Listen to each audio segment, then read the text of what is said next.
बड़ खुशी कथा मुझे विगत दिन में कोरेरे बुलूली आज कोरेरे बुलूची अनेक विगत दिन में पड़िया पड़ूला आम देखुलु चाष होनी पचार चाष कहीं होनी चाषी मैंने कहते आगे लाभ पाऊ कि आज आम देखु बड़ खुशी कथा शिक्षित युवक मैंने बर्तमान चाष कोलेचंती से इनपुट सब्सिडी पाइबा फल बर्तमान से चाष कोलेचंती बर्तमान सब जगह शस्य श्यामला देखा जाए ये गोटे खुशी कथा आनंदर कथा आगामी दिन में ये कोरेई अंचल कृषि प्रवण अंचल एवं एठी गोटे कहबी अवदान रहिबो ये होला परे निश्चित भाव 12 मास फसल 12 मास फसल हेरे हमर चासी मानकर आत्ममजबूती धान मंडी उद्घाटन अवसर में कहबी माने अफसर से माने अछंती तांको अनुरोध भावंतु निर्देश प्रकार आपण माने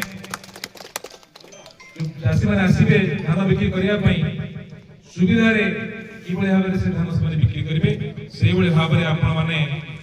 तीक्ष्ण नजर रखिबे चासी मानकर ये सरकार चासी मानक पाई ये सरकार तो निश्चित भाव में चासी मानक स्वार्थ सर्वपाखे देखा हम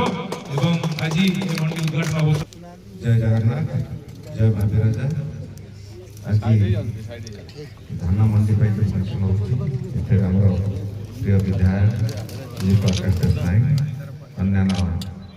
ऑफिसर वृंद और शानदार समाजसेवी कोरेईर समस्त अतिथिवृंद भाई भौणी